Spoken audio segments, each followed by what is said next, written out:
You are listening to the audio-only portion of a Drunk Tank video podcast. To get the full experience and watch a video podcast, visit roosterteeth.com/podcast. It's the Drunk Tank Podcast. Drunk Tank Podcast. Drunk Tank Podcast. Ba-doop-ba-doop-ba-doop-ba-doop. Yeah! That was pretty awesome. I was trying to recreate the dancing of the girl in pink from the Rebecca Black video. So she's like this, right? She has the one hand going like that. She actually did. Have you guys seen the Rebecca Black video? I saw about. I could only make about the first 20, 30 seconds. And Really? With the car where she's like in the house and then like she's in the car, the backseat one, the Yeah, one with yeah, the yeah. backseat. Well, it's two seats, and which one does she go for? Is she gonna conundrum. sit in the front seat or kick it in the back seat? That's like the eternal. I think Plato contemplated that at one point. It did. I had to kick it somewhere else. Not watching the video because It's all like proletariat metaphor that she's going for. No, but I love it. I've listened. I have that song on iTunes, and actually, I have my 5-year-old listens to it almost nonstop. But isn't it almost indistinguishable from the other stuff that your kids see on the Disney Channel? It seems like it's basically the same thing. That's what's like confusing me about how popular it got so fast. The difference is, I heard they spent $2,000 on the Rebecca Black music video, so it's about $1,900 more than anything you see on the Disney Channel. That's true. wow, yeah. I think it's indistinguishable from like the Black Eyed Peas or something like that, which I also like and listen to. But yeah, I mean, I think the older you get, like you just sort of give up on cool, and if it just has a melodic whatever, it doesn't really matter what it is. Yeah, it's in your head. Definitely. I had a long discussion with my wife over whether or not it was parody, just based on the fact that they put the one girl with braces in the back. That's it's the like, girl that we're talking about. Yeah, it's does that make it like seem like more parody or less parody, more genuine? You know, Right. I can't tell. For those of us who are not familiar, what is it a parody of?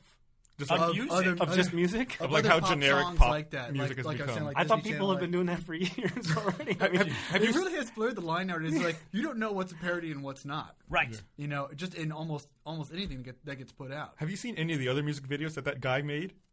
Like, I guess the guy who made the Rebecca Black It's video. the Arc Music Factory. Right. They even have a song called Saturday. The sequel to Friday. Who someone else sings. It's like it's a different girl entirely. No, they Wow, don't. nice. Yeah, they've got like a series of videos, and Man. they're all equally awesome, equally terrible, awesome, tossum. But that girl that we're talking about, the girl who's in the back seat with the braces, she became an animated GIF, of course, and people were just relentlessly making fun of her. And so she did a video where she answered questions about her appearance in the video. And I think she's like 12 or 13. Yeah. And she handled that better than anyone I've ever seen handle anything in my life. What'd you say? Well, she was like, you know, they told me to dance, and so I just tried a couple different things, and then they said try to move your arms, and so I did that, and I guess it looked stupid, and people thought it was funny, but we were just having fun, you know. Yeah. I'm just glad people are watching it. It's kind of neat. Well, that is the great thing about it is that there's no, you know, kind of like ego behind it. It almost seems like they're just having fun, like they really are genuinely having fun. Mm-hmm. And I think that's what comes across, because otherwise is kind of like, I don't know what you say about the video. It's like, it's kind of, they're just riding around in the car and there's nothing much going on to it. But the people in it actually seem like they think Friday is going to be the day they're going to party. Well, I mean, that's good. It'll be fun. Well, It'll be fun. anything that you can turn GIFs, any subject matter you can turn into a GIFs, GIF? that's great. Yeah. I mean, you can't. I think all music videos should be all GIFs. You know what? I think we make a lot of video for the internet. We do lots of different content for the internet. But to me, animated GIFs or JPEGs with the white text on them, that is like the medium of the internet. That would not have existed in any other form. Like let's say you saw Lord of the Rings and you were like, "No, that sucked. I'm not into that. That was terrible." But now you have those GIFs, and that justifies the whole movie. Yeah. That justifies the entire budget. If that they justifies sold everything. animated GIFs in a box set, and I went to, you know, Best Buy, and there was like the box set for Lord of the Rings and the animated GIF box set for Lord of the Rings, I would have a tough time picking, man. Those animated GIFs for the Lord of the Rings are just like the funniest thing ever. You like those better than the original story. I do. Well, it's like he says, it's just like, well, I hear that J.R.R. Tolkien was originally going to animate GIFs to tell his story, but the technology wasn't caught up at the time. Exactly. He needed William Gibson to come along and schmo. invent the internet. We could make it. So we should probably introduce ourselves, since we launched right into a Rebecca Black column, essentially. I'm Bernie Burns. I'm Gus Sorolla, a.k.a. Rebecca Black Fan 02. And we have two guests with us today. Matt? I'm Matt Hullum, and I'm actually the secret author of Saturday. Oh, nice. That, you know, the follow-up to big Friday. fan. So, And thank you. Joel Heyman. I have no Rebecca Black jokes left at this point because I'm at the end. And thank God for that. Thank God for that. And so, guys, we had a big milestone today. Today, actually, the day we're recording this is the day that we put out the Red vs. Blue Season 9 trailer. Yes. For the public. For the public, right. Well, I guess we put it out over the course of the weekend, and then we had that Angry Birds video that hit this weekend. That was pretty nuts, right? Yeah. Yeah, a lot of people watching that. It was really cool. Angry Birds, I figured a lot of people would latch onto it, but I feel like it was linked a lot more places than I expected, and it really carried. I realized a miscalculation that we made in the release of these two videos, though, is that we released a spoof fake trailer for which we're just making fun of something and not going to have any more content related to. Well, maybe and then an actual trailer. And you should definitely not clarify which is which. You that's right. I think people right. think we're going to make an Angry Birds spoof movie now. I think so. Or maybe it's not a spoof. Maybe it's actually just a straight-up movie with no parody intended. You never know these days. There's a lot of people who think that. There's a component of that Rebecca Black thing, too, that there must be part of it where even if it was a parody, at what point does something have to reach a level of success where people are confused if it's a parody? So you're like, well, maybe we just pretend it was a real music video. And why don't we That's what we meant. Exactly right. How many views does that thing have on YouTube? It's got to be over 50 million now, right? It was like 54 million last time. Holy cow, was it really? Yeah. And when did it come out? Like 2 or 3 weeks ago? 2 or 3 weeks ago. So yeah, it might have been 2 weeks ago. 4 million views. Mm-hmm. It seems like it's going to be a badge of honor soon. Wow. Is people taking screenshots of videos when they have low view counts to say, that they saw I remember when. Yeah. I saw this video when it only had 3,000 views. Right. Yeah. 61 million views. 61 million. Wow. Well, clearly we're On wrong. YouTube, by the way. Well, we shouldn't even say how many views it has because they'll make this podcast out of date by the time. Oh, that's true. 75 million views. Yeah. 80 million views. My God, 90 you million believe it's views. 100 1 million billion views? That seems crazy. Let's just cut them all in. Oh, here's another link from the Church of Rebecca Black. They just put this up. Now that she's her own religion. It has... Wow. I've never seen this before. It has 1 million dislikes. Brandon, have you ever seen 1 million dislikes on anything ever? I don't know. That's unbelievably amazing. The cool part is they actually show you the percentage of likes to dislikes, the red bar versus the green bar. You can barely see the green bar there. Yeah. What is that green bar? That's like 130,000 likes or so versus 1 million dislikes? 130,000 likes, yeah. I wonder what has the biggest ratio of dislikes on YouTube. Like, what video has the most they track a lot of metrics on YouTube, right? Like, most viewed video, and then they break it down by category. Why don't they have most liked video and most disliked video? Yeah. Or, like, percentage-wise and or just sheer volume? What is that disliked video? Is it like someone lighting a cat on fire or something? Just like some horrible... I can tell you what it is. What is it? So, if you go to the browse section on YouTube and you view historically the most viewed videos, there's stuff that ended up getting in there, like, say, for instance... what's the history of dance? Yeah. Which is a video that got 120 million views early on in YouTube. But then there's a lot of stuff around it, too, that ended up in the list. And because it's in that list, it continues to get tons and tons of views. But there's a whole section of them that are clearly, when you look at them, the thumbnails look like something sexual, but they're not. But because they're in that list, and like 80 million people have looked at this video of vocal cords, they think it's something else and not vocal cords. And so they click on it and watch it, and then it's got a massive amount of dislikes as a result of that. Yeah. Nice. Vocal so cords, the huh? formula is parasitic. So there's a very specific video you're thinking of. Oh, there is. That's one of the best ones because I know 90 million What caused you to watch it? horny suckers have clicked on it. I clicked on it out of anger, which I don't know if it's a better motivation for wanting to watch that video. I'm gonna try to find some of these highest rated videos though. Yeah, look for the highest disrated. Oh, I see Charlie Sheen is on YouTube. That's a joy. It's amazing that we can have like a tsunami and nuclear meltdown, but Charlie Sheen is still in the news. Like, Is that amazing? He Is that won't the go word that you would use for that? Well, maybe not amazing. Disappointing. Is he still going on? Is he still like big in the news? I feel like I haven't seen him for a little while. A friend of mine just came back in town. He was out of town, went to like India and the Middle East and stuff. Was like going all around. He came back and I saw him this week, and it's like, wow, so much stuff in the news while I was gone. I was like, yeah, it is. It's a lot of stuff going on. He's like, yeah, it's like I was expecting him to say the nuclear reactor thing and the tsunami and Libya and all that. He's like, this Charlie Sheen thing with the blood and the Rebecca Black video. It's like so much going on these days. Like, yeah, also the tsunami and all that actual news too. Yeah, Mideast unrest. But there's kind of like nuclear reactor. Yeah, there's kind of like this, like it doesn't matter like what the news story is now. Like the the tsunami from a couple of years ago that killed 250,000 people. Yeah. I thought that would be like the biggest news story of all time, like forever, because that was such a massive event. Yeah. And now people have kind of just like, oh yeah, I kind of remember that happened. Really? It's not really like, you know. It's not as cemented into yeah, like, that's history as cemented you in think, yeah. Maybe because it happens in faraway places that we don't really Maybe. think about all the time.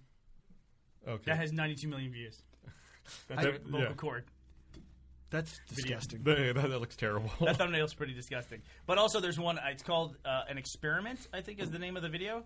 And it's basically, the thumbnail is a woman in a normal apartment bathroom, and she looks like she's pulling up her dress, and it has 137 million views.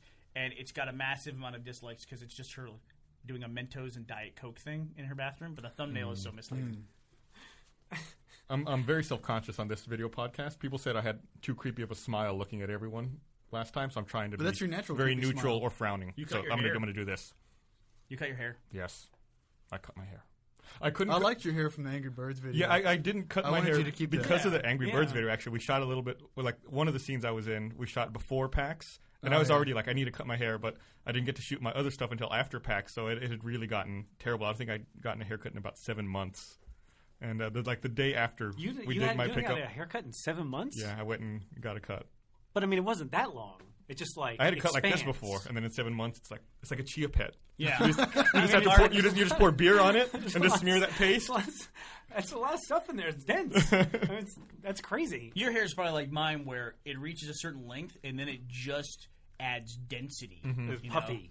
It's like a supernova. It's like I get like the red dwarf Yeah, hair. I've noticed this weird thing. Like when you haven't got a cut, you just do like the finger thing, and you go like that. And it just like ding, it releases like a quick release. It's like it's amazing. Yeah, I have a white dude's afro. I can really comb it out to where I get like a nice big puff.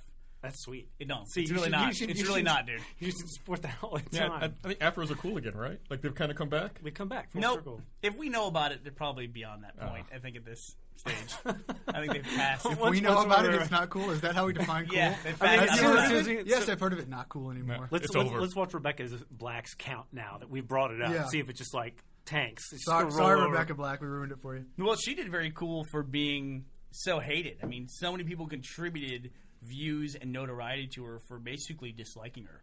And then they're Yeah. frustrated by the fact that people are watching this video that they're telling them is terrible, but everybody wants to see this quote-unquote terrible thing. I don't know if hated is a strong enough word. Like, it's amazing. Like, people were telling her to cut herself. Yeah, it's They're amazing like, what people will tell an anonymous 13-year-old. Or when people are anonymous, what they'll tell a 13-year-old on the internet. Damn right. They tell them some terrible things. Well, we You better cut it out because that can be backtraced. You done goofed he, up. he got arrested. I heard about that. The Jesse Slaughter's dad got arrested for child abuse. Do you guys even guess- know this? I You guys don't don't- even know what you're talking about. No. You guys don't consume as much internet content as we do, but there was a girl who was just one of these webcast girls where she would get on and chat. Oh, okay, And yeah, then other yeah. people started berating her. Yeah. And then her dad came to her rescue and was defending her honor and made this diatribe directly into the webcam, talking to 4chan and how he was going to technologically defeat them. He reported them to the cyber police, and they're going to backtrace it.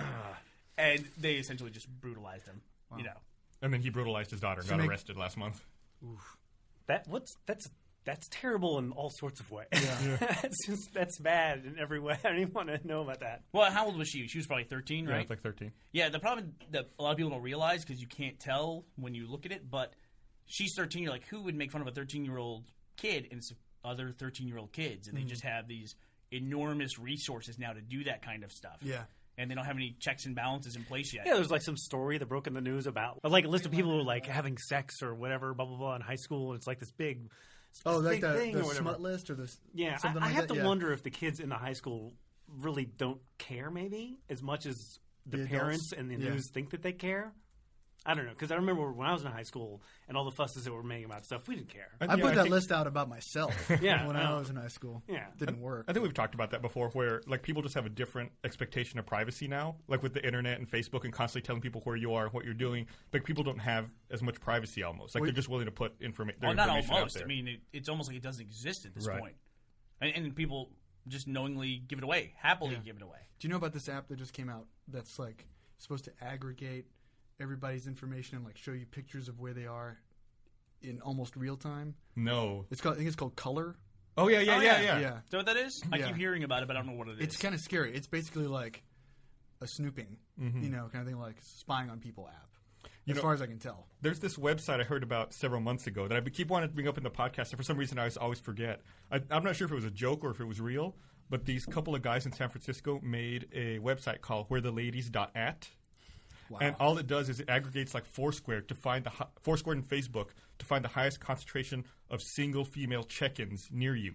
So you know where the highest. So is there a way to where the incorporate most that to single women are. iPhone Babes? Was it the iPhone Babes dot- iPhone Babes dot and whatever. that program together? Is there a way to make that happen? I'm sure someone's working on it furiously Somebody's right now. working on it right now. Wow, yeah, I'm here. Whereladies.at. Yeah, and you can see like how many women are checked into areas around. I think it just works in a small area in San Francisco. 9 right ladies now. have checked in within the last hour at the Kabuki Sundance Cinemas. So Okay. That's where the ladies at. get I your guess car. so. I would not have guessed that. I would not have seen. It's useful. I was talking about this, I think, with Rocco at PAX East, and I said that we need an app where you can take a picture of someone, and then it'll scan like Facebook and all these social networks and tell you that person's name and whether or not they're available, if they're single or in a relationship. Okay, so let me get this straight. Okay, Let me see yeah. if I got this straight. So you think it would be easier to walk up to a person you don't know and say, I want to take a picture of your face in clear lighting, as opposed to just striking up a conversation and asking them their name and whether or not they're available? Do you not know me? Have we reached that point? But could you go up to the person and say, I want to take why your photo, would you want to pretty expend person? that effort? Just take the picture from a distance. You don't want to have to go up and They talk have to to. every Dude, single that is person. so creepy. They have telephoto lenses, bro. Yeah. You can strap them onto the iPhone. That's They work right. And you great. can have a plug-in that removes the leaves and bush sticks from the front of the frame where you're hiding. It's perfect. I was thinking more curtains. And It's mini also blinds. it'll have image enhancing for when you take the photo blurry like this, click, or through a window pane. Well, there would also have to be an option for the upskirt. Oh jeez, dear lord! I'm just saying the technology is going to be there, You took this to a dark place. and That's all I want to say. I'm on board early. That's all I'm saying. Now, I'm ready.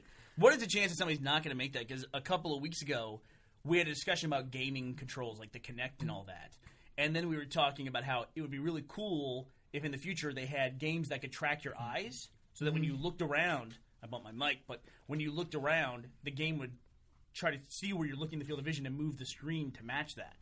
And we said, at the time, we said, you know what? People will probably come back to this podcast, and it'll sound so dated, this conversation we had about this theoretical stuff.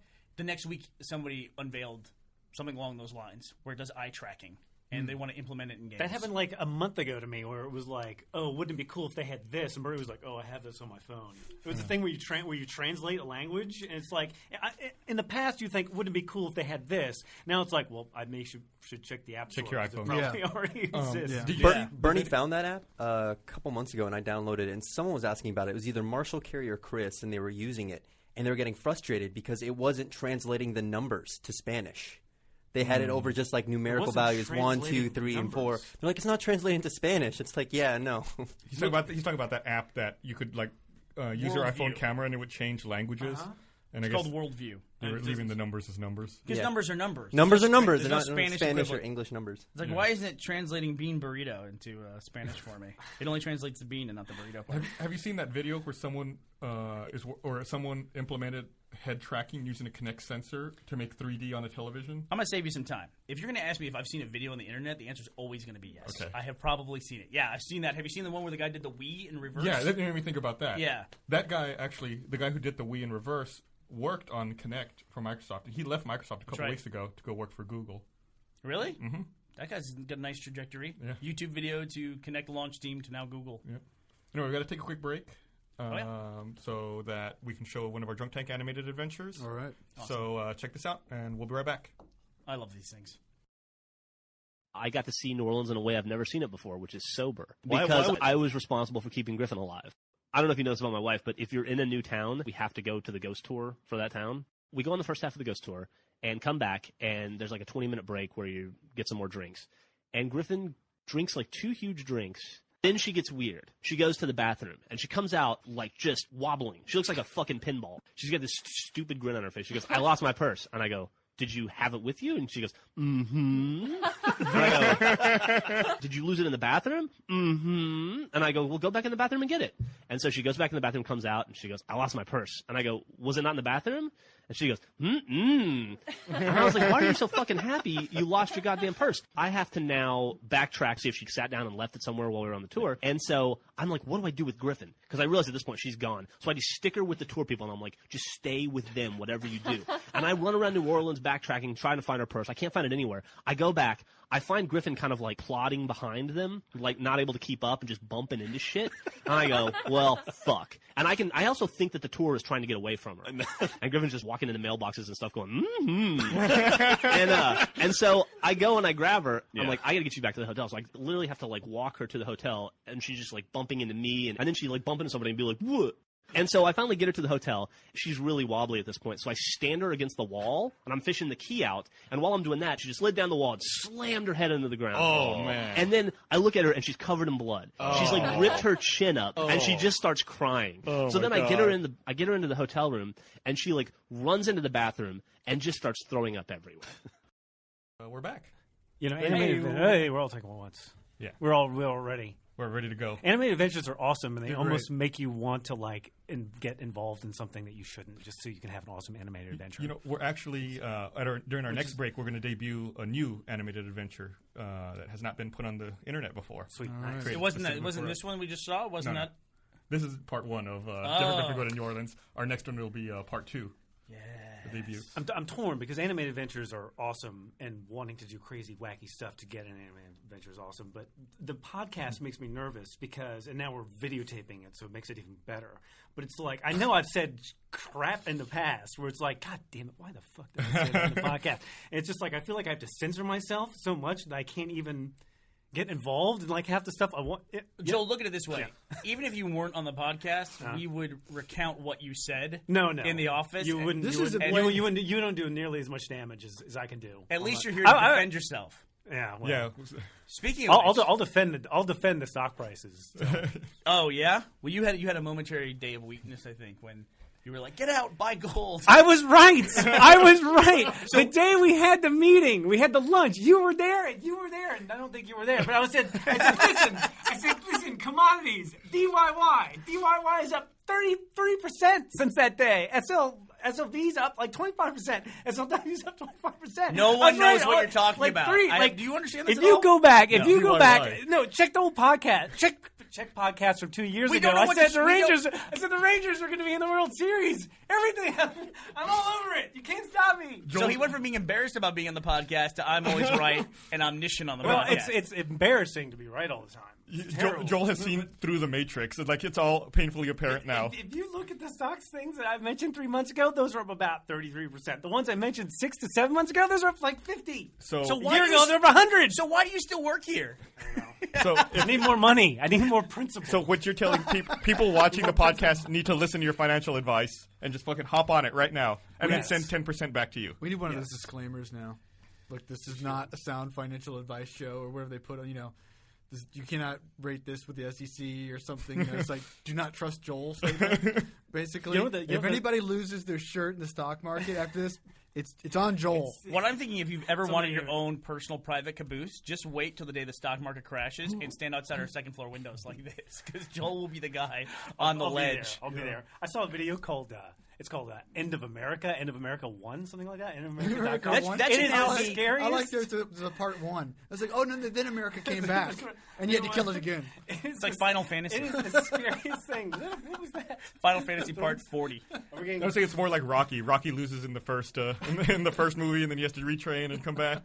So wait a minute. So all I'm going to say is about these End of America documentaries or whatever, that should now be a genre of filmmaking. It is, isn't it? I am making a America Empire is Over film. And I just that should be a searchable category on Netflix because there's a billion of those goddamn things. It happens like this. Like the U.S. no longer is a reserve currency. Second, zombies. There you go. That's how it happens. Zombies, I understand. I'm glad we brought up the reserve currency talk because I was talking to Jeff about this the other day. Like, do you think that rappers like Jay-Z, for example, lost a lot of money when they converted all their bling from dollars to euros and then the euro crashed? Why would anyone, anytime anyone talks about the dollar going down, they're like, oh, I should be in the euro. No! Don't be in the euro. Don't be in the dollar or the euro. The euro's bad. The dollar's bad. What are you going to be in, Joel? I mean, if you don't be in Australian dollars or Canadian dollars or at this point, The freaking yen. Chinese currency. Yeah, I read That's that only the one way to go. Mongolian currency actually was like the highest performing currency of last year. Really? Was it? Yeah, it was Wow. the Mongolian unit of currency, which Well, I don't no, remember. think All what right, it was. think about it. So all do that, you- Joel. Put your Mongolia- money all where you your can mouth buy is. Resource All you can rich. buy is those giant anvils that they use for cooking. Resource Right? rich. That's And what the- I think and it's the good sword for cutting and up the the sword, food. yeah. No, but it's like funny because like what happened was, you see, people in America bought homes that they couldn't afford, and then now the Middle East is revolting. That's basically what happened. So what do we do here? Do we stop him or do we just let him go No, all the let way him go. through? You got to keep baiting him. Talk about Mongolia some more. Well, It's- But no, this is. I hear the it's- king of it's- Siam is invested in onions. This is You know what's awesome? Seashells. Traditionally, put your money in seashells All going back- and beads. Fred Flintstone. It's all going. I'm heavily leveraged into magic beans right now. Yes. Are you really? Yeah, I don't know about you. It's the commodity of the future. I'm hoping to like buy all of Manhattan I when pushed the it prices all. drop. I distracted you with this. This is not what I was talking about. Do what I do. Put bed bugs in Manhattan and lower all the property values to the point where I have a bed bug cure. And then Okay, once it's all done, that should be an animated story. what, me planting bed bugs? The bed bug story. Okay, explain this to me. Okay. Why would I buy gold? Like, I get it. I get that in medieval times people had gold and they bought gold. But Actual physical gold. like gold coins, you know? Okay.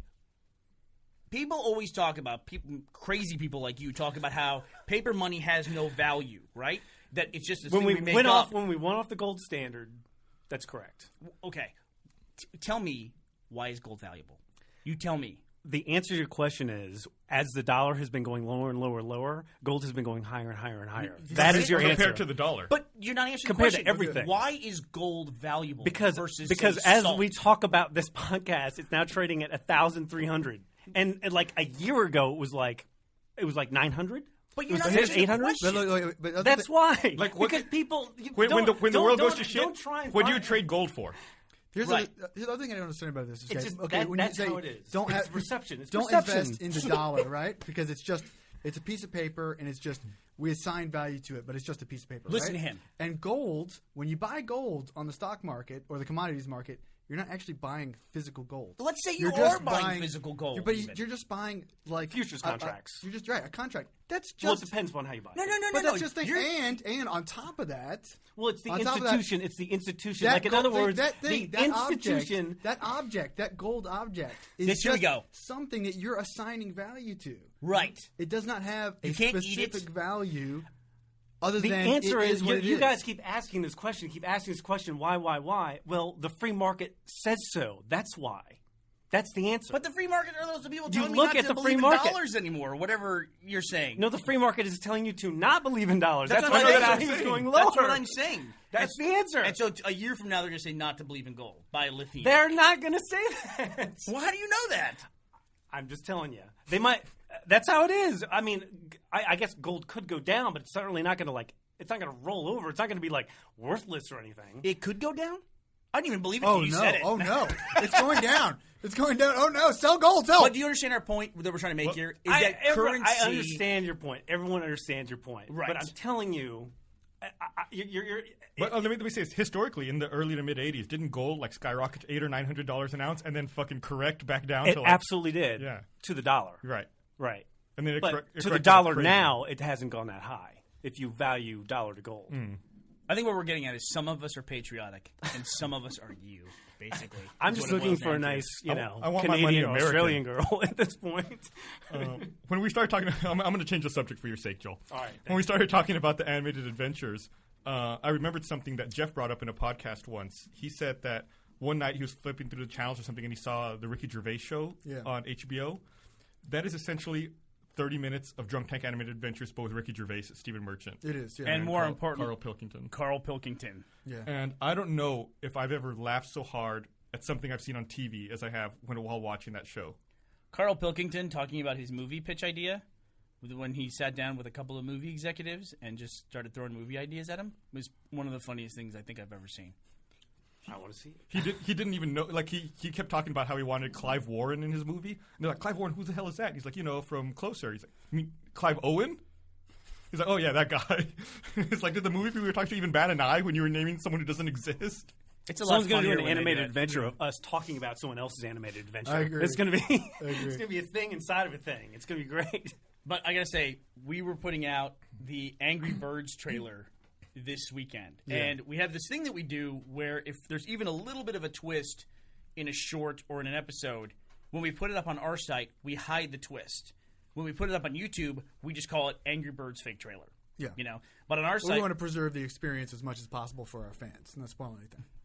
but not on YouTube. But not on YouTube. Because it's searchable on our site. On it's our impossible site. to on YouTube. Yeah, because we know the people on roosterteeth.com will actually just watch it and have them have the full experience. Yeah.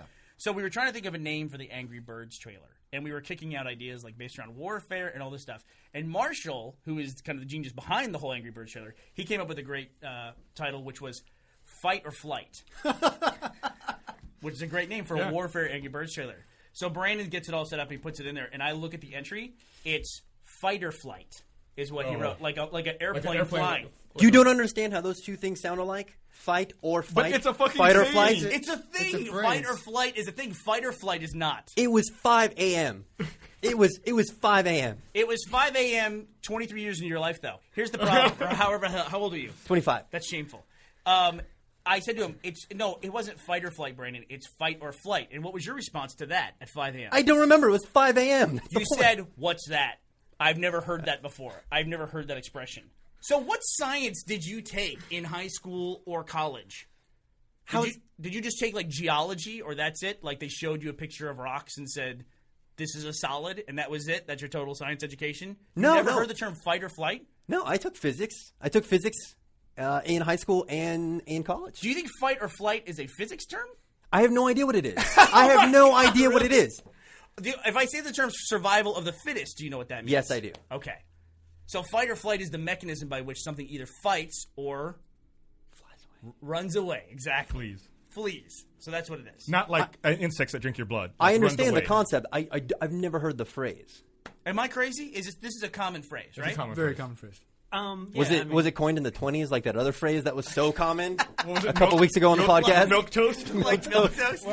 Hey, you take it easy back there. It's a weird thing. It's weird. I don't know. I think it's people who are younger than us have different knowledge. I guess it's strange. Yeah. You're talking about everyone on the internet? They put all their knowledge into their Facebook stream so everyone can read it. You know. So this week, I guess I should mention that RTX tickets are going on sale cool. this Friday. Yeah. Which is also our anniversary. Which is also our 8-year anniversary. I'm so pissed right now. I can't even tell you because while I'm sitting here, people are aiming me because we put the RVB Season 9 trailer online. Yeah. Someone we work with, and she will remain nameless, on a regular basis. That kind of narrows it down. She asked me from her job outside the company, where she mails in her lines to play sister. She mailed me. She mailed me and said, "So the Season 9 trailer, it's coming up on April 1st. Are you guys? Is this a joke or is this real?" And I'm like, I want to fucking strangle you. One of the dumbest things that we ever did as a company is start our company on April 1st. Because every time we make any announcement, Really? we're not even a week away. I mean, we're not even close to April 1st, and they think it's a joke.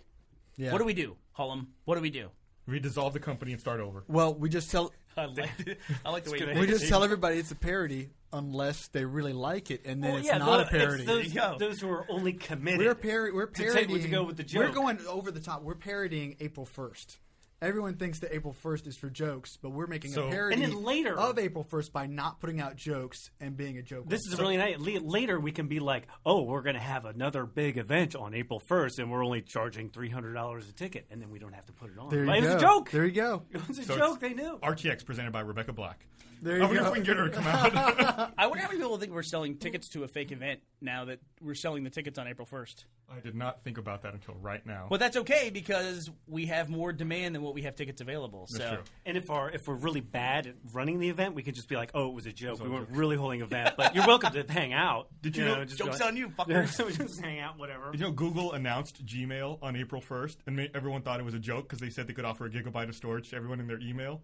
And then, like, the next day, they were like, they had no, the it was weird. it was Every real. year they do something, right? Yeah. Like the deal with the toilet or whatever that was. I don't You remember. talking way to about? deal with the toilet? Yeah, the deal with the toilet where they're Put your gold in your toilet. Is that safekeeping? Sell. So let me ask you this: what is Google Storage up to now? Do you know? That's like 7 gigs an account or so. 7 Yeah, gigs. you can see an it on account. like the Gmail homepage. You see like there's a number that is It constantly keep- increasing. And then just what? It's just some dude like shoving. Yeah, hard he's just like drives he's in a buying. rack. I was like, I'm getting it from Amazon. He's just shoving them in. There's that one guy who's like, "Woo, I'm gonna make another trip to Best Buy." Woo. Whenever that counter slows down, somebody calls him. Yeah. Hey, dude, what are you doing? After our civilization dies and aliens come, like the only record of our civilization is gonna be like inboxes, like emails. It's Yeah. like everyone's gonna have like 7 gigs of just like spam. I wonder They're if gonna And anyone's 4 ever. kilos of gold. try- 4 I kilos wonder of- if anyone's ever filled their Gmail quota. If someone's like filled it up and they're like, I can't get any more email. I got to make a new I think Gmail somebody account. did it on purpose. Really? Yeah, I think I saw that yeah? somewhere. Somebody filled up their Gmail account, and they were having to keep up with it because it kept increasing. I did insane. like a backup of my email. Mm-hmm. Just, how much did I? I had a good amount, right? And other people at this company have more than I do. I don't remember how much you had, but yeah, you had a lot. You got how much? Like you've probably got twice as what I have. You probably have 7 times. How much? You have any idea? I think I can tell you for our entire company, for everyone that has a mailbox, we use about Keep drinking. 25 gigs of space. 25 gigs of space for each person. No, totally. You already drank that. Well, we've been in this for 30 minutes. Man, I'm trying to see this story here where a guy filled his Gmail account in 24 hours, and this was April 17th, 2006. I was bored, so I decided if I could fill my 2.7 gigabytes of storage in my Gmail account, and he did it in 27. So in 5 I years, sent myself a 2 gig attachment. Done. so in 5 years, they've gone from 2.7 gigs to about 7. For everybody, though, you think about how many people have Gmail accounts. Yeah. Do you have a Gmail account? Yeah. One of the things I don't like, we talked about the privacy thing earlier. I hate when I find out that I'm accidentally logged into my Gmail account when I'm searching on Google. I hate that. Because I don't have any illusion that that's not all being logged with my username, all my It is search. all being logged. Yeah. I was searching for giant elephant cock last night, and I realized I was signed in. I was like, "Oh God damn it!" So, Because you want to keep that private and Yeah. not have, like, say it on camera. so be honest with me. How was the lighting on me in that photo? Was it good? Because I've gotten mixed reactions. Zing. All right. What else do you want to talk about? Is there anything else about RTX before we trampled over? Oh, yeah. Well, we I'll should tell you talk- what. What's happening? We're gonna cut real fast to our new Drunk Tank Animated Adventure. Awesome. Drunk Tank And Adventure. as soon as we come back, we'll have RTX details. So check this out. We'll be So right back. this is part 2 of the New Orleans trip? Yes, it is. All Awesome. right. And she like runs into the bathroom and just starts throwing up everywhere. So I'm like, do you need any help? And she's like, no, leave me alone. I want to be alone. And I'm like, okay, fine. And I just started watching TV and hanging out. And then like every 10 minutes I'd go back in and check on her. And I'd be, everything okay? Can I get you anything? And she'd be like, oh, please shut the door. And I'm like, okay. Eventually I fall asleep, and I doze off and I wake up and I go into the bathroom and she's on the ground, face first on the ground, and there's vomit everywhere. It's in her hair. It's on the floor. It's on the wall. Evan had been drinking Hurricanes, which are those like obnoxiously red drinks. Yeah. So her vomit was like radioactive. It was like bright fucking red puke. And she did nothing but eat oysters the entire time we were there because she loves seafood. So I cleaned up bright red oyster puke. Oh man, I want to throw up. I have to like fight her to get her out of her clothes and get her in the shower. Then, It's like a typical night for you. Yeah, see and more so. then yeah, and she's just laying naked on the floor of the bathtub, just going. And I'm thinking, is she gonna die? What the fuck? And so I'm like, can I get you anything? Do you need anything? He's like, I just want to be in the bathtub. And I'm like, okay. So she just sat in the shower, and then eventually she just comes into the bed, just laughing her ass off. She was like, did I throw up everywhere? And I'm like, yeah. And she's like, ha ha ha ha. And then she's like, did you clean it up? And I'm like, yes, I did. And she's like, And we're back. So that was the first time ever that Drunk Tank awesome. Animated Adventure was Really awesome. was played, was shown. So we were talking about RTX before Right, we and also that bedbug story. We should talk about. Okay. So tickets are going on sale. It's our first ever fan event, Yeah. which is going to be May 27th to 29th. And tickets are going on sale this Friday. Here in What's your Austin, TM? Texas. Yes. What's happening at this event?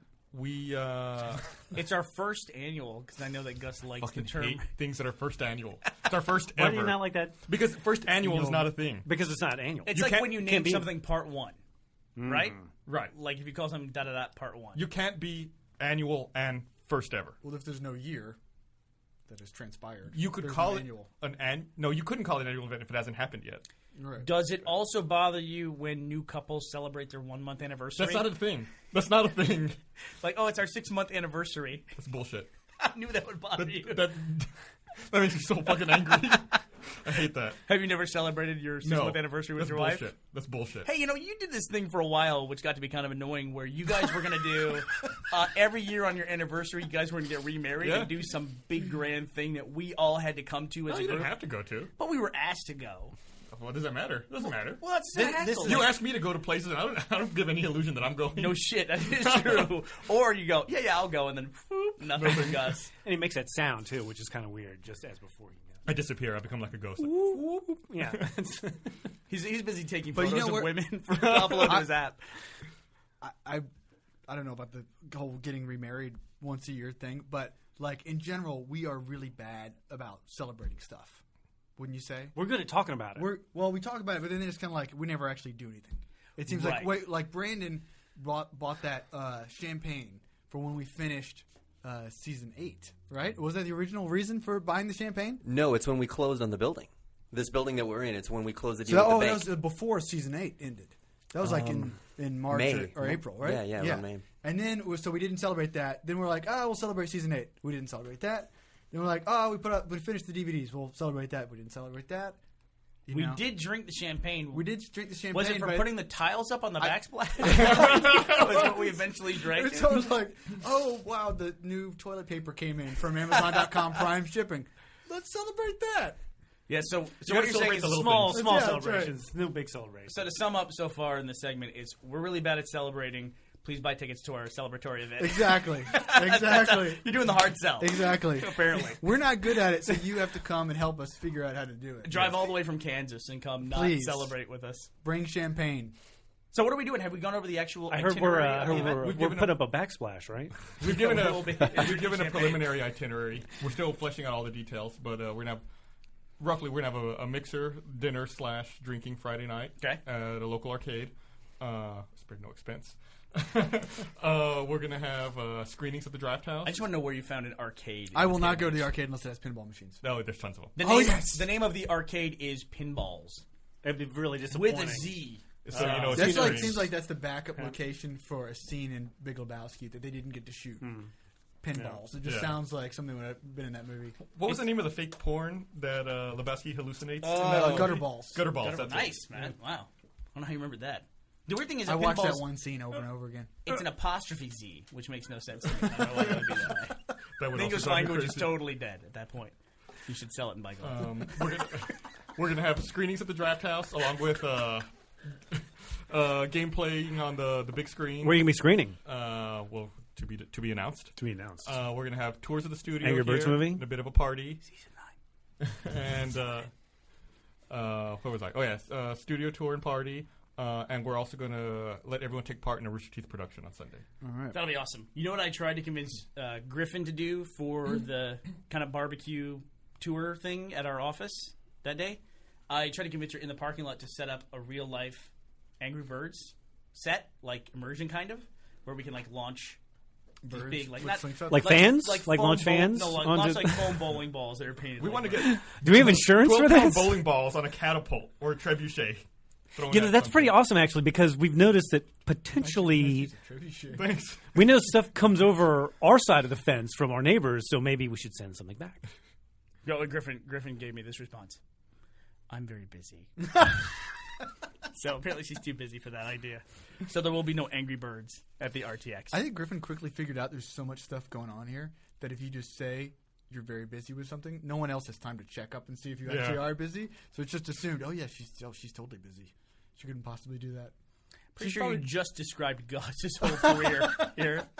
That's why I'm not saying anything. I'm just going to sit here and be quiet and nod. Like, yeah, Nah, that you sounds- usually nodding and agreeing. I do know Gus she's trying. couldn't respond because he was so busy thinking about all the things he has to yeah, do. it's like, oh. Every time Gus goes out of town, stuff breaks. Have you ever noticed that? Like major stuff in the company breaks. Tech stuff. I'm getting it's suspect. It's That's all I'm suspect. telling you. It's Yeah. suspect. That's how hard I'm working when I'm here. I'm constantly making sure that stuff doesn't break. So the second I leave, it breaks. That's not any better. If you're like holding everything together, like putting your finger in the dike, essentially, and then when you leave, it all sounds falls so apart. He's that's basically not any like better. the guy in Lost that had to type the code in Yeah. once an hour and just press the thing. Because we were on a trip. We were on a trip recently, and like I noticed every 2 hours, like I have to go to my laptop. I have to go. I'm like, what? What do you have to do? nothing. I'm gonna Go to code the laptop. You want to talk a little bit about RVB Season 9? Yeah, How does that sound? yeah. Okay, so we put up the trailer, and this is the one that we showed at PAX. And With some this is, slight modifications. yeah, there's a couple modifications, and if you're really interested, you could probably go out and find on YouTube somebody who shaky cammed it. And actually, the whole panel is available on Waypoint, Halo Waypoint. It's the whole panel minus the trailer, though, right? It is the whole panel minus the trailer, yeah. And actually, they didn't put the immersion video that we showed at PAX either. We'll be putting that up later this week for sponsors. But, yeah, essentially, we showed the trailer for REB Season 9. It was about 3.5 minutes, I think, all said and done. It's mostly animation by Monty, and then some machinima shots, but I think a handful, like maybe it's 2 exactly, machinima shots and the whole thing. Yeah. And I think the biggest question we keep getting is, are the guys from Blood Gulch, the normal band of idiots, going to be in it? And they are in those machinima shots in there. So I'll pretty much say what I said at the PAX panel, which is this season is going to be a little bit different than the other seasons of Red vs. Blue. We've never had a presentation quite like this, but it's going to be a mixture of in-game and CGI, but not the same kind of mixture that we did last year for Revelation. It'll be something totally new. Totally new. Because we spent a lot of time on Season 8 trying to figure out how to make the CG stuff match the in-game stuff, because we went from shot to shot and then back to, in-game after we showed a CG shot. So, I mean, we spent, I would say, a lot of time. Yeah. a lot of time. I won't say the majority of our time, but definitely in post, it was a ton of time doing that. Yeah. And we can spend our time better. Now we're just going to spend that time making it look super cool. Right. Because we don't have quite the same burden that we had last season of, like, it doesn't have to match shot to shot so precisely. And so we can just do it. We can do a couple extra things that, cinema-wise that, will make the shots look really cool. So we're excited about that. Yeah. It's just when you look at how you're spending your time technically, it's always better to spend it artistically as opposed to with minutia. Yeah, or maintenance. So we're really excited about it. It's going to run this summer is when RVB Season 9 will be out. I mean, we're tentatively looking at releasing it at the end of May, the first few episodes. Wouldn't it be great? What great timing that we could show episodes at RTX in Austin. That would be cool. In between bouts of not being able to celebrate properly. We can do that. So that'll be very fun. It's always a blast to watch Red versus Blue stuff with an audience, because we so rarely get to do that. Yeah. Especially an audience that pays $300 a ticket to get in. What, Dear Lord. How do you know what it is yet? That's for the fake event. I think it's $30. $30. Yeah. Which is significantly less than $300. It's a tenth. Now it seems like a steal in comparison. Yeah. It does.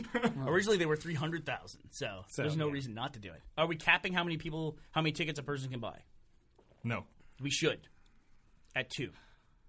We'll void your order. Yeah. Otherwise. Yeah. We'll have to work something out. There's technical limitations to why we can't do that, but maybe we will void any orders greater than 2. Maybe if we just cut out some parts of what we're talking about and just say, maybe people. Yes, we are police totally. themselves. You can't buy more than 2 tickets. 2 tickets. Let's cover all our bases. You can't buy more than 2 tickets. You can't buy more than 3 tickets. You can't buy more than 4 tickets. See, now we've got it all covered. Good. You can only buy tickets with gold. Please mail gold. Tickets I'm going. Tickets are $75. Tickets are $65. All right. measure Tickets are demand. $55. This joke is still funny. This joke is getting less funny. So, hey, since we're coming up on the anniversary here of Rooster Teeth, maybe we should talk a little bit about the beginning of the company and how it started. And it's interesting that you two guys are here, too, because the 3 of us, not you guys, we make up the film half of the company, essentially. It's like 2 vectors that came together. It's the movie guys that came together, and then the tech guys that came together. And I kind of bridge between the 2 of them. Yeah. And I was thinking the other day about how we made a movie in college. Joel, that's how I met you. I wanted to make a movie. I was a computer science student, and I basically put up a flyer on the kiosk that said, "Hey, I'm a CS student. I want to learn to make how to make movies, but I don't want to attend a bunch of classes. Is there any film students out there that want to help me make a movie?" And I didn't read the flyer very well, so 6 months into making the movie, I was like, "Dude, when are you going to teach me computer programming?" That's why I called you in the first place. So that was Joel and I were roommates. Bernie and I worked. You were roommates? I didn't know that. Yeah, Bernie. It was weird. We had the deal where it was 4 people. Yeah. And Matt and some dude was in one room, and me and some other dude were in another room. So we were quasi roommates. Quasi roommates. So Joel and I were quasi roommates, which like a fan does fiction. not not what you're thinking. And Bernie and I worked at the student TV station together. Yep. And then we all Making porn. making porn, and it was called Quasi Roommates, a love story, and then that's how we all came together. It's funny because people bring up the schedule, That's the name of the movie. which was the name of the movie, but before that there was another thing that Matt had worked on, which is super embarrassing. Oh, which yeah. hopefully that never sees the light of day. I don't think I have any tapes of that anymore. Even What was it called? some cooking show. It was called Vicious Cyclone. Oh, was called and then the Vicious cooking thing the was a part cooking of Vicious the cooking Cyclone? show was a sketch. That That's was where in the middle Dugan- that's of it. where That was Dugan came where from, Dugan right? came from. Yeah. Yeah, and Sean Sean Dugan Dugan plays York. Yeah, he plays York in Red vs. Blue, and he's back for this season. And he was Joel's counterpart in the schedule, the movie that we made. Yeah, and he was your brother. He was your brother in.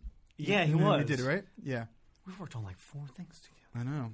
Over all these years. Over just like four 4 things. decades, we've worked.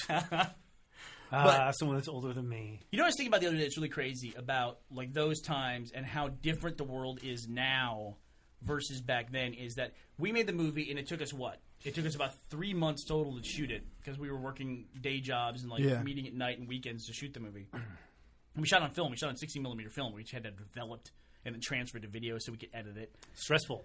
Yeah, because we didn't know what we were Stressful. shooting. We couldn't see our stuff until, 2 months in? We didn't see the first shot? Yeah, it was just it was in That's cans. insane. Yeah. And it was just like, You just had to hope you got it right. You turn the camera on, it's like, that's money burning. Yeah, and I'm sure there's a problem. Like, there's a possibility that the development process could get fucked up, and your film could be destroyed. Well, normally right? on a movie that had money, they would just you would get what's called dailies, which means you send the film off to be processed that night. It comes back the next morning. But we didn't have the money to do it kind of piecemeal like that. We had to wait till we had a bunch of film so we could get a discount on all that volume at once. And the lab was not even in Austin; it was up in Dallas. Oh. What was the So- total cost for all the film plus the lab altogether? The film in the lab was probably like $7,500 altogether. Right? Yeah. Whole movie was like $9,000 altogether. Wow. Yeah. All in credit card. Yeah. And so then we built a non-linear editor. We did all these things that you do when you're first making a movie that you think are going to make people talk about it. Like, I see people do this a lot, and we fell into the trap too of we tried to make the movie too much about the story about making the movie. You know, like we should have Instead about the thing itself. Yeah, just make a good movie, and then people want to watch it. But it took us 11 months every to time edit I came over to, I think it was your place or whatever, it was like, wow, we've just upgraded this computer again. And it was like, I don't think there's another computer within. Well, we started with a Pentium 133 or something like that. Yeah. Right? I think it was the P90. Yeah, P90 at the was time One of the it ones was that had the like, floating point. Yeah, button. it's like one of the launch Oh, ones. right. Yeah. Yeah. yeah, I remember at the time it was like it was the shit computer. Yeah. Oh, it was And, awesome. yeah. We had a And now 4 it's gig just- hard drive. It was. But that's pretty amazing for like It was. the It was. 70s. And I remember. Yeah, exactly. It sounded like a plane taking off. We met at some convention or something, some like industry convention. The guy from the manufacturer who made those hard drives, Right. That was. I don't think they're in business anymore. it was right? Micropolis. They were like specialty. Like they made ultra fast SCSI hard drives. Nobody uses SCSI anymore either. God, yeah, I haven't even heard that term in a while. Yeah, We have And- a cabinet full of SCSI. nobody uses it in terms of desktop hardware, but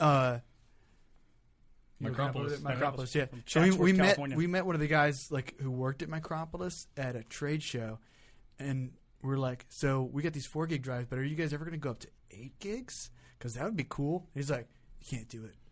No hard drive will ever be 8 gigs. Mark my words. 4 is the max. After that, it just falls apart. You know, There's a visionary. Yeah, it's total visionary. And like, what are hard drives now? You can get like a 3 terabyte hard drive. So Like, what was the maximum amount of like in terms of minutes? How much footage could you fit? on 5 seconds. No, we could do It was- 5 minutes of the movie at a time. So we remember could you fit could do about scenes, 15 right? minutes of footage Yeah. on there. But it wasn't even like full what they call broadcast quality. I mean, this was Right. like we Reduced. were taking off VHS tapes at the time and putting it on there. Anyway, so we finished the movie. It took us 11 months. We had this movie that was done, right? Right. And we showed it. We rented out a theater locally and showed it. And how many people do you think showed up to that screening that we held? Well, this is my mom. She was there. You want to say The one that 150? told me? It was. I mean, it was a small theater. But 150 people, let's say? Yeah. Maybe let's even say 200 every time we showed it. Then we spent a year of our lives trying to get this thing into festivals, writing everywhere, got some of the nicest rejections from some of the most prestigious film festivals in America. And The form letters were just great. we ended up getting into, 2 or 3 festivals? Yeah. Total? And let's say those screenings were each 200 people each that showed it at those 3 different festivals, okay? So now we're up to 800 people that saw that movie. Can you imagine in this day if we put out a video and 800 people watched it? I mean, we would think we have to re-upload this video. Something's clearly wrong with it technically. That it seems impossible that only 800 people could watch something. You know, it's just crazy. It's crazy. it's crazy. And we realized that with Gus because you guys had moved out to L.A. after we were still trying to sell the schedule, sell the movie. And I was working with Gus and Jeff, and we just started writing this site, Drunk Gamers, and we were doing silly stuff. And the Apple Switch ads were a big deal at the time. And so I thought, I got all this video equipment and all this capture equipment. We did that parody of the Apple Switch ad with Gus, where he switches to a Macintosh for the games, and he realizes there's no games on a Mac. It's 9 years ago. And now we're all Mac guys. How funny is that? But so we put that online, and it was like a postage stamp size movie. It was like there was no YouTube at the time. Nope, There's nothing it was like QuickTime. that. So And I didn't even know where it got linked. So the crazy thing that happened was you guys were in LA. I put it online in Austin, and then you saw it. I was working in LA at a visual effects company, and there was a guy there who was kind of like the guy who never did his job, and I'd always have to go and go in his cubicle and be like, "Hey man, get back to work." LA Gus. What's that? was Yeah, LA LA Gus. Gus. Yeah, it was LA Gus, and he was always watching Homestar Runner and stuff like that. So I kind of found out about all that early internet animation stuff. And one day I walked into his cubicle, thinking like, "Man, all this stuff needs to be done," and he hadn't done it yet. And on his monitor, I see you, and I start talking to him about something, and I just like had my brain just kind of melted. I was like, "Why are you looking at Gus? Do you know Gus? How do you know Gus?" And he's like, "What are you talking about? Who's Gus?" I'm like, "You're looking at Gus right now." I was like, I'm looking at you. I'm not looking at Gus. Is your name Gus?" It's like, no, on your computer. It's like, I don't know. It's just internet video. And it's like, that was the Apple Switch ad. And I called Bernie like immediately. I was like, "I just saw this video with Gus, and it seems like something you would have done." And you were like, "Yeah, we did that." It's like, I just put it up yesterday. Right, in the afternoon. Or like 6 hours ago, 18 hours, something like that. And it's like, that was a moment for us. It was like, that's crazy. Like, you can put something online and like people are going to see it all the way across the country in just, a matter of hours. I'm amazed you were able to recognize me, considering I think the only time we had ever met before that was the night I ran out of the minivan because I did not want to go to Vegas. Is that why you ran out of the minivan? That was prior to that. Because you didn't want to go to Vegas? Yeah. No, that was prior to that. Was it panicked. prior? Yeah, no, that was I had met because I'd been at Telenetwork a bunch. Oh, Yeah. That's weird. the company we were Every time I think about the story about Gus running out of the minivan, I don't remember all the details, but I remember thinking, well, Gus was probably right. Gus was probably right to run out of the minivan, knowing what I know now. But that was where do you remember where he got out of the minivan? So that was over there, like Hollywood and Highland, where that Del Taco, where the transvestites hang out. Do you know? It was so nice. It was like there was a Del Taco over there. I wonder if it's still there. That was I've seen it. I've been past the Del Taco. Like if you go We were to at the E3. if you go through the drive-through, there are always like transvestite prostitutes back there trading wigs. Trading wigs? when- Like a swap? When was that? E3? Like It I was 2000? a blonde for a while. No, you did a blonde. 2001, I think. It was 2001. No, probably 2001. Because that's when I first met Jeff and Gus. Yeah. Before RVB at E3. We went to Killer Shrimp. Yeah, I think I saw you guys There's a twice or something before. Might have seen you in Austin one point in time, but I remember, it was before that, and then that was the same E3 that Halo. Right, Yeah. where we saw There's Halo for the first time. In there's fact, a some of the picture of press us. photos from the E3 appearance that Bungie did with Halo, we had never heard of Halo or seen anything about it, and we were playing Halo in the booth. And so some of the very first press photos about Halo were us playing it, which was like a weird thing we discovered years later. But I would say that moment with that video, that's when kind of the world got flat for us. That's when we realized we can put something out there, and it could find its way to somebody that I would want to see it, and it would find its way there on its own. And that was an incredible, crazy moment. And I would say that moment is probably the single most important moment in the history of this company, even more so than when we put the first Red vs. Blue video online, because that's when we developed a lot of the early strategies of the company. Yeah. That's why to this day we still have a website. We still have our own presence on there, which we think is an important part of what we do. It's crazy to think about the little things you do and how they have this big, long, cascading effect. It's the reason why we all came together as a group, too. Yeah, what we learned, and to get to the point, was that when people see something they like, I'm just trying to summarize. I got when you. people see something they like, you. it's not a slight. When people see something they like on the internet, they're going to share it with their friends. Yeah. Right? And you got to have like a centralized, repository of that stuff. Yes. And I guess that's what we do with our website. And I think we also learned at that point in time that we can't just recapture lightning in a bottle with an Apple Switch ad. We can't do that every week. So let's do something else. That's long running, and it gives people another reason to come back other than novelty. So people come back. That's basically it. Yeah. Mm-hmm. Cool. So that was that's the story of us. Yeah, that's us. Yeah. Basically in a nutshell. But it's cool to talk about that stuff, especially when now we're looking at this is our 8th anniversary. We've been doing this stuff. I mean, if we backdated to that, that almost 9 years. Yeah. Yeah. This June, we shot the Apple Switch thing in June or July, I think, of 2002. And the trailer for RVB went online in August of 2002. Yeah. But then Gus and Jeff got butthurt, and they shut the site down. Gus fired everybody that was working for free, essentially. Yeah. I told them to screw. Well, it was one of our writers was doing kind of shady things. Oh, was he? Oh, yeah, that's true. There was. There was some backstabbing going on, so I went ahead and shut it. I didn't want to deal with the drama. He's not telling you, but I'll tell you. Some writer was taking stories, especially I got Maggie taking my stories, and then sending them to game companies as his and getting free games. I remember in He was getting particular, free hardware. Wow. He got a beanbag, Yeah. and a chair, a gaming chair that really pissed me off. And then he said he would write reviews for them as well. And so we started getting emails from these companies going, "Hey, when's that review for our thing going up?" Like, what the fuck are you talking about? We don't do, we never got anything to review. And we found out, it's like, fuck this. Youch. Yeah, it was pretty crazy. Youch. That was not really a long-term strategy on his part, was it? No, I guess not. I think he got in trouble with the law a couple years afterwards. Go figure. But we were having personal differences too, like a little bit. So there was it was this kind of meltdown that happened, and then it was a magazine called Computer Gaming World wanted to put that Switch ad on that one of those dumb discs that appears on the front of the magazine. They don't do that anymore, do they? Not with the internet. I wouldn't think I was so appreciative like after all burning these years. Dumb disc. Well, it's just Oh, it's sort got of, our stuff out there. there's for been the first so many things over the Do we have year. a copy of that disc, by the way? I think we do. we? Yeah, Cool. yeah. It was like you had to play it, didn't you, in a computer for it to work? But it's been one of those things where we've learned along the way too that stuff we always think is going to be a big deal typically has no impact at all. Like we made Red versus Blue as a trailer so that when people saw the Switch ad on that disc, they would come and see something new. So that was the catalyst for making it. But at the end of the day, nobody showed up because of that disc. But we made the show because that disc was going to be on a cover of a magazine. Because the cover of a magazine was the most important thing in the world. Yeah. Probably the best example of that was MTV News was going to do. That's what I was going to say. Yeah, too. MTV News was going to do a story about us down in Buda.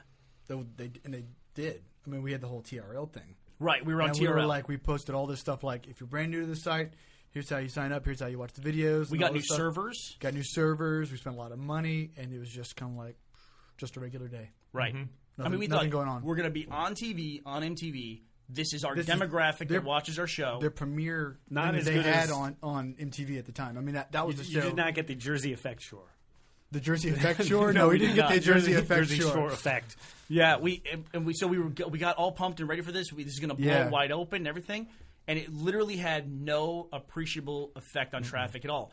But a link on a blog or a link by like Tycho from Penny Arcade or a story on Flashdot, It's just two different audiences. it's so Yeah. completely different. Also, it's easier when it's a link and something you can click on and actively do versus putting a disc into your passive, computer or yeah. watching TV and then be like, oh, I'm going to go to that. I'm going to go to Typing that. it in. Exactly right. Exactly, and that's when we learned. It's like we, not to say we didn't get excited about opportunities when they came up, but we learned there's a big difference between being in like a print anything like a magazine or whatever, or in being on TV versus someone covering you on the internet. That's so much more valuable, even if they have a way lower audience. It's more powerful. I mean, in terms of the active, versus passive kind of thing that you're talking about. Like it's there. You click the link. I mean, that's really like an underappreciated, powerful marketing thing. It was like having that link. I mean, people really they went to the site from those from those other sites. They didn't go to our site from MTV because it was like I'm watching TV. Yeah, I guess when you talk I'm about not gonna active get up versus and- passive, that's another good point. It's like versus the entertainment being thrown at you versus having to hunt it out Yeah, and like yeah. click on stuff and look like after I'm done with this, what am I going to look Yeah, at? yeah. I got to continue finding things. At the same time, though, that's made it a lot harder. I mean, on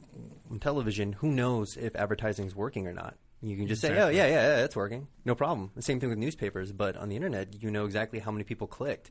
So it's harder to make the same type of money for the same type of audience.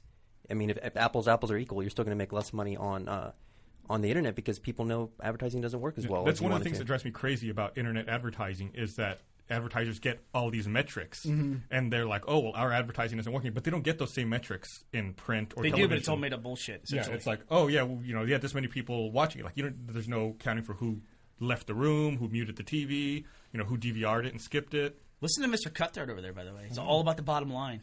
Like it's all about we got to protect our assets and buy gold. But We have to think of our revenue in a fight or flight mode. And listen, I don't know how you feel about advertising in general, but I was always amazed that people's attitude towards the performance of internet advertising, that didn't then bleed into other forms of advertising. Say, okay, now we actually have a way to measure this stuff. Does it actually work or not? And it didn't affect television advertising or print No, advertising. it's really weird. You think it would have demystified the whole thing for everybody? Yeah, for sure. Yeah, I don't know. I mean, I remember taking advertising classes in college and like going back and looking at old statistics and this, that, and the other thing, and where it's like, well, if Pepsi, selling sugar water against Coke, who also sells sugar water, if one of them drops off their marketing budget, they feel that in sales the following year. Like that's not odd. That's how it's worked in the past. But I don't know.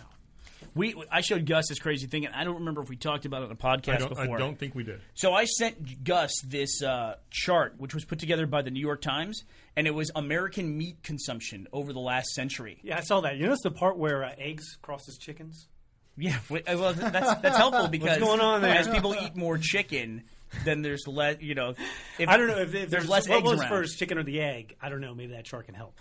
Meat consumption But century. it's essentially, while he's looking that up, it showed that before KFC opened, Americans didn't typically eat a lot of chicken. That's understating it completely. Almost. Oh, there it is. I mean, they would eat 15 pounds per year of chicken, Americans, and then this is as opposed to the time they were eating like 60 pounds of beef. This is the chicken line here, okay, and it's going like They this. should have that line for the deep fried skin. That dot right before it takes off is the first Kentucky Fried Chicken franchise opening, and now Americans eat 60 pounds of Does chicken a that year. line also show how much herbs and spices we consume? No. Because that has to have increased by sevenfold. The the- average the herb- American eats the herb- 120 pounds of chicken and beef a year. Does that seem like a lot to you? That's a pound every 3 days. So That like doesn't seem five like a ounces a lot. day. It's a pound of chicken and beef, Yeah. and or beef, Right. every That doesn't 3 seem days. like a munch. Like that much. Yeah, I No, thought it was doesn't more. Yeah. Weird. I eat more than that. In World War I, the highest anybody ate was they ate about 50 pounds of beef a year, and that was it. People ate less back then. It was 50 pounds of beef and 10 pounds of chicken. I'm So it's real- about half. I'm embarrassed to admit I'm making myself hungry by talking about this. I didn't want to admit that. Well, we should probably wrap up anyway. Gotta go to KFC now. I got the lunch But, wrap up. Yeah, let's get some KFC. Sure, why we not? got our sponsor for this episode. Apparently. This episode brought to you by KFC. And who was owned by the Pepsi Sugar Water Company, right? Yeah. He sold a franchise for $2 million at the time. Who did? Colonel Sanders? Colonel Sanders. He told, and then like a year later, 2 years later, it was like worth tens of millions. I think it was like worth $250 million.